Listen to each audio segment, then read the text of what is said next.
Hello everyone, एक बार फिर स्वागत है आप सभी का अपने यूट्यूब चैनल पर। तो फ्रेंड, जैसा कि आप थंबनेल पे देख ही चुके हो, आज हम डिस्कस करेंगे national commissions and committees on education के ऊपर कुछ इंपॉर्टेंट क्वेश्चंस, कुछ इंपॉर्टेंट टॉपिक्स जो मिली आपको आगामी HPU B.Ed एंट्रांस 2023 के एग्ज़ाम में। ये क्वेश्चंस और टॉपिक जो होंगे वो आपको काफ़ी हेल्पफुल साबित होंगे।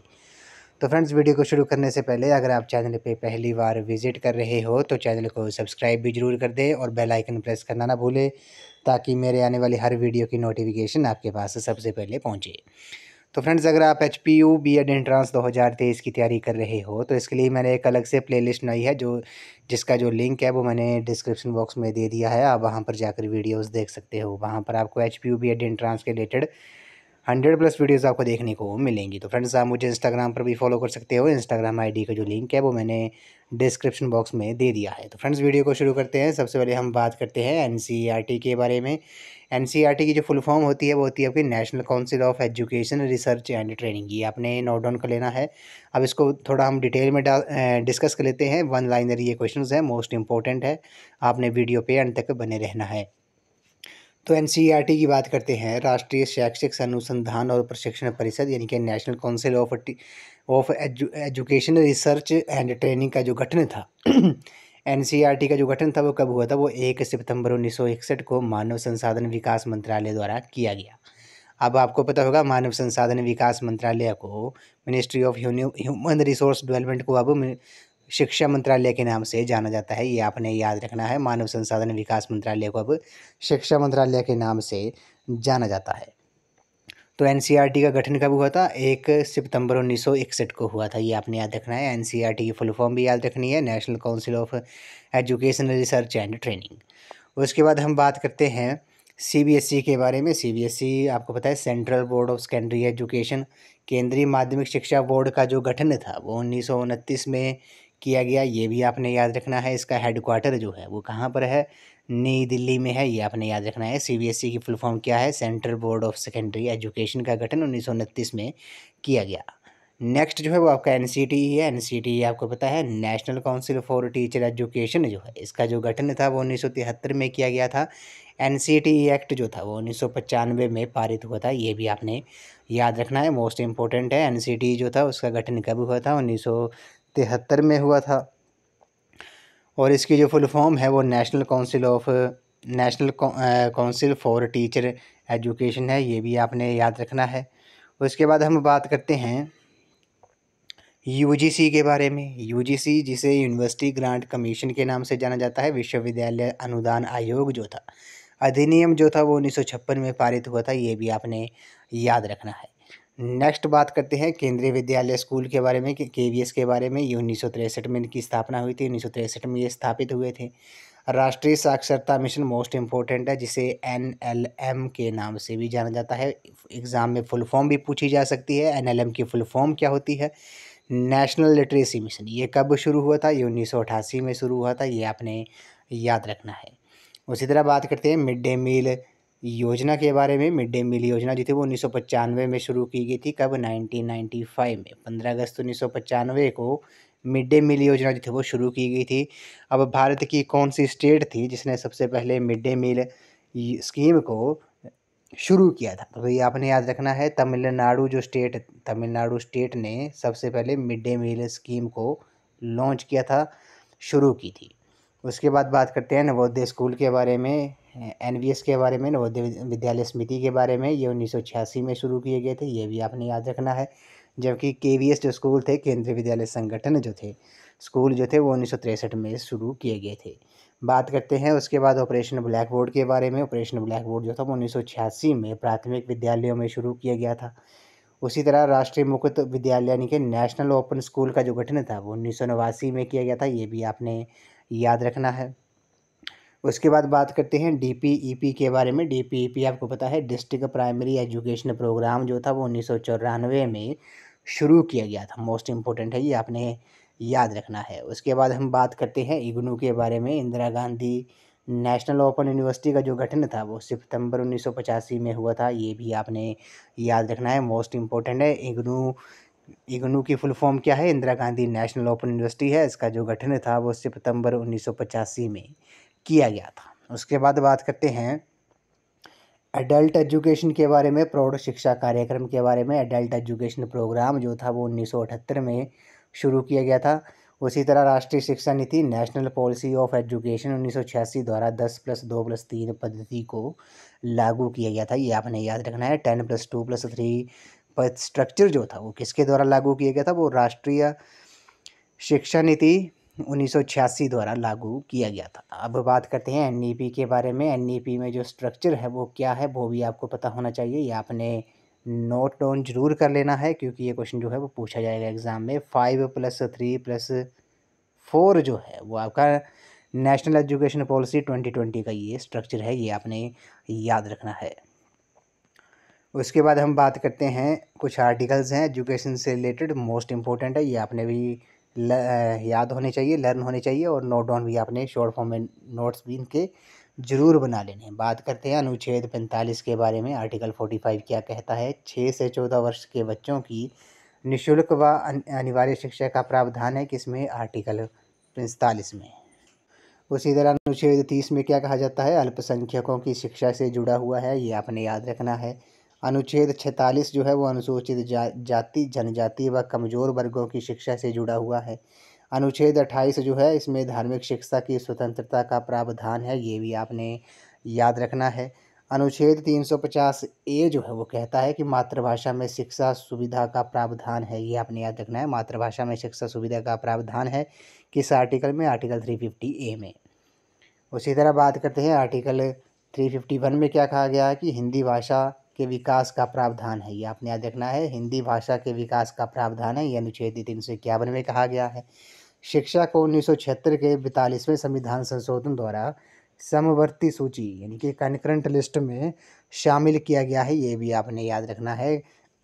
शिक्षा को समवर्ती सूची में कब शामिल किया गया था, ये 42वें संविधान संशोधन शिक्षा जो हुआ था 1976 में, उसे एजुकेशन को, शिक्षा को कंकरेंट लिस्ट में डाला गया था, ये आपने याद रखना है। इम्पोर्टेंट है, कई बार एग्ज़ाम में ये पूछा गया है। उसी तरह बात करते हैं आईसीडीएस के बारे में। आईसीडीएस आपको पता है इसकी फुल फॉर्म क्या है, इंटीग्रेटेड चाइल्ड डेवलपमेंट सर्विस योजना जो है वो समेकित बाल विकास सेवाएं जो थी वो 1975 में शुरू की गई थी। उसी तरह ईसीसीई जो है, early childhood care and education जो है वो शाला पूर्व शिक्षा से संबंधित है, ये हमने पहले भी डिस्कस किया है। शैशव पूर्व देखभाल एवं शिक्षा मुख्य रूप से 3 से 6 वर्ष के बच्चों के साथ जुड़ी है, 3 से 6 वर्ष के बच्चों के साथ जुड़ी है ईसीसीई जो है, early childhood care and education. उसी तरह बात करते हैं एजुकेशनल उपग्रह जो है एडूसेट जिसे कहा जाता है, ये आपको पता है। एडूसेट जो है ये कब लॉन्च हुआ था, ये 2004 में लॉन्च किया गया था। उसी तरह बात करते हैं बीएचयू विश्व हिंदू यूनिवर्सिटी जो थी उसकी स्थापना 1915 में मदन मोहन मालवीय जी ने की थी, ये भी आपने याद रखना है।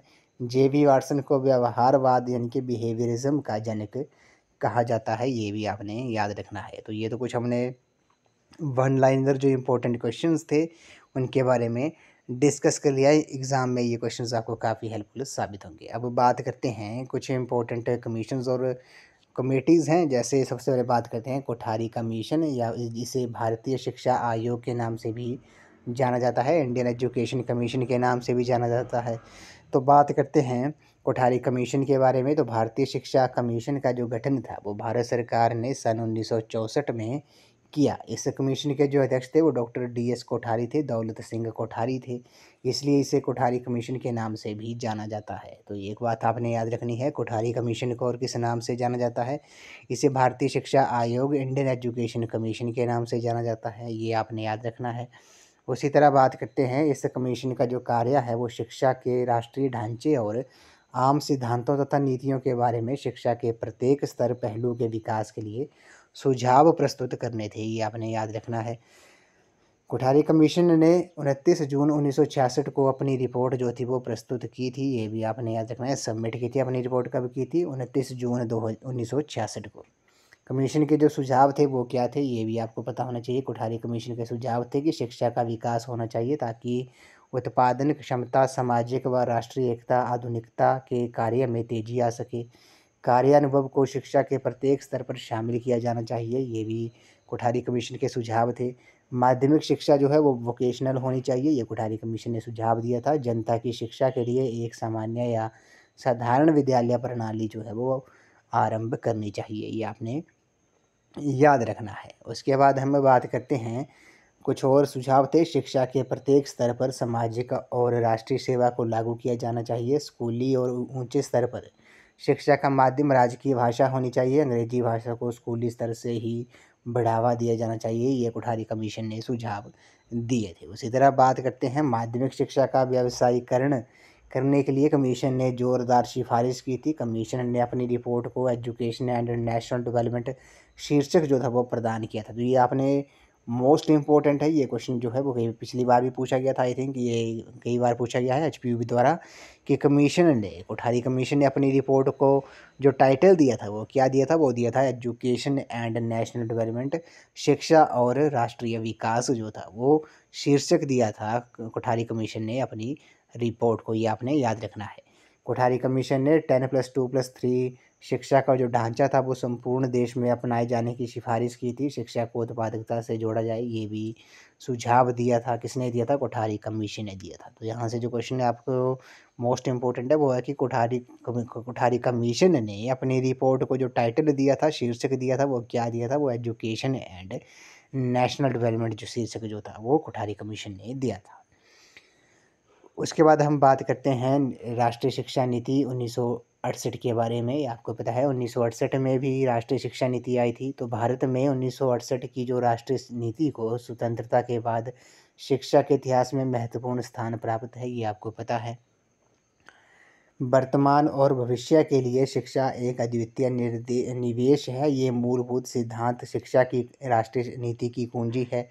शिक्षा की राष्ट्रीय नीति एक सामान्य शिक्षात्मक ढांचे की परिकल्पना करती है। शिक्षा का ये ढांचा अब देश के सभी भागों में प्रचलित है और ये ढांचा है 10+2+3 प्रणाली स्ट्रक्चर जो है।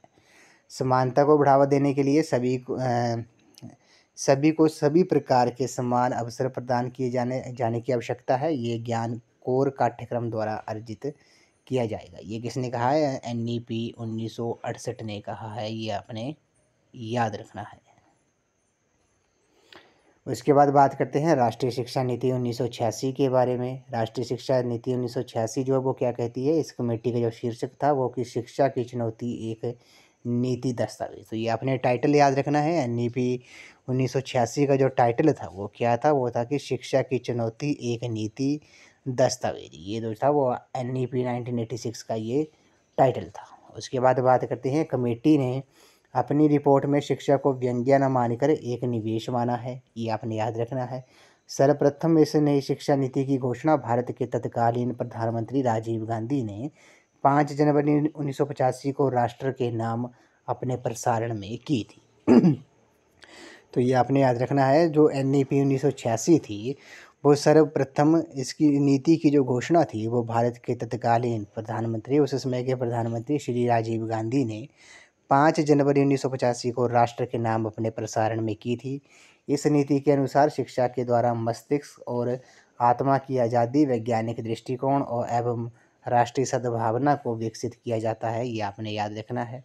रिपोर्ट में 10+2+3 शिक्षा प्रणाली संपूर्ण देश में अपनाए जाने की बात कही गई है, ये भी आपने याद रखना है। तो राष्ट्रीय शिक्षा नीति 1986 जो है वो, इसकी नीति की जो घोषणा थी वो किसने की थी? वो उस समय के प्रधानमंत्री श्री राजीव गांधी ने 5 जनवरी 1985 को राष्ट्र के नाम अपने प्रसारण में की थी।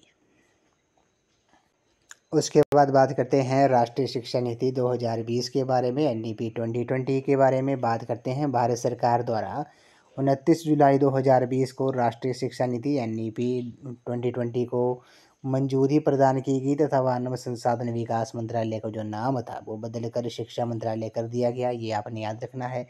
ये नई राष्ट्रीय शिक्षा नीति ने 34 वर्ष पुरानी राष्ट्रीय शिक्षा नीति 1986 को प्रतिस्थापित किया है, ये आपने याद रखना है। तो राष्ट्रीय शिक्षा नीति 2020 जो है, तो सबसे पहले तो आपने याद रखनी है कि एनईपी की फुल फॉर्म क्या है? नेशनल एजुकेशन पॉलिसी है, ये आपने याद रखना है। नेशनल एजुकेशन पॉलिसी जो है वो एनईपी का फुल फॉर्म है। 2020 राष्ट्रीय शिक्षा नीति 2020 क्या के बारे में आपको पता है? भारत सरकार द्वारा 29 जुलाई 2020 को राष्ट्रीय शिक्षा नीति 2020 को मंजूरी प्रदान की गई और मानव संसाधन विकास मंत्रालय का नाम बदलकर शिक्षा मंत्रालय कर दिया गया। ये नई राष्ट्रीय शिक्षा नीति ने 34 वर्ष पुरानी राष्ट्रीय शिक्षा नीति 1986 को प्रतिस्थापित किया है, यानी कि अब वो उसकी जगह पर आई है 1986 जो राष्ट्रीय शिक्षा नीति थी, आपने याद रखना है। इसके बारे में थोड़ा हम डिटेल में डिस्कस कर लेते हैं। आपको पता है, उल्लेखनीय है कि इस नई शिक्षा नीति के निर्माण के लिए जून 2017 में पूर्व इसरो प्रमुख डॉक्टर के कस्तूरी रंगन की अध्यक्षता में एक समिति का गठन किया गया था और इस समिति ने मई 2019 में राष्ट्रीय शिक्षा नीति का मसौदा जो था वो प्रस्तुत किया था, जिसे 29 जुलाई 2020 को स्वीकृति मिली थी। इस प्रकार भारत में अब तक 3 राष्ट्रीय शिक्षा नीति को लाया गया है: राष्ट्रीय शिक्षा नीति 1968, राष्ट्रीय शिक्षा नीति 1986 और राष्ट्रीय शिक्षा नीति 2020। इनको हमने 68 और 86 की जो राष्ट्रीय शिक्षा नीति थी इसके बारे में हमने थोड़ा डिस्कस कर लिया है ऊपर डिटेल में। और राष्ट्रीय शिक्षा नीति 2020 जो है उसका जो पैटर्न है वो भी मैंने बता दिया है आपको। 5+3+4 जो है ये जो है वो आपसे एग्ज़ाम में पूछ सकते हैं। और ये भी पूछ सकते हैं कि राष्ट्रीय शिक्षा नीति 2020 ने किसे प्रतिस्थापित किया है, तो ये आपको पता है, इसने NEP 1986 को उसकी जगह वो आई है, उसे प्रस्थापित किया है, ये भी आपने याद रखना है। अब कुछ क्वेश्चंस हैं, इनके बारे में हम थोड़ा डिस्कस कर लेते हैं। जैसे क्वेश्चन नंबर फर्स्ट में बोला गया कि किस चीनी यात्री ने भारत में बौद्धिक काल की शिक्षा का सुंदर वर्णन किया है? तो फायान जो था चीनी यात्री, उसने भारत में बौद्धिक काल की शिक्षा का सुंदर वर्णन किया है।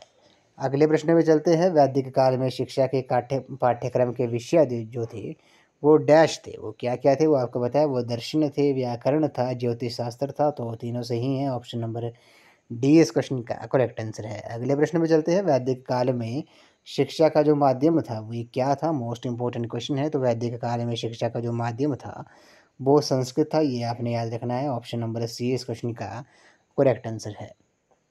अगले प्रश्न में चलते हैं। वैदिक शिक्षा पद्धति का जो मूल आरंभ था वो निम्न में से किस संस्कार के साथ होता था? मोस्ट इंपॉर्टेंट क्वेश्चन है। तो इस क्वेश्चन का जो करेक्ट आंसर है वो आपका ऑप्शन नंबर बी है, उपनयन संस्कार जो है इस क्वेश्चन का राइट आंसर है। अगले प्रश्न में चलते हैं। वैदिक काल में शिक्षा की अवधि डैश वर्ष की होती थी? तो वैदिक काल में जो शिक्षा की अवधि थी वो कितने वर्ष होती थी? वो 12 वर्ष की होती थी, ये आपने याद रखना है। नेक्स्ट क्वेश्चन में चलते हैं। बौद्ध काल में शिक्षा जो थी वो कहाँ दी जाती थी? मोस्ट इंपॉर्टेंट क्वेश्चन है। तो बौद्ध काल में आपको पता है शिक्षा जो थी वो मठों और विहारों में दी जाती थी। तो ऑप्शन नंबर डी इस क्वेश्चन का राइट आंसर है।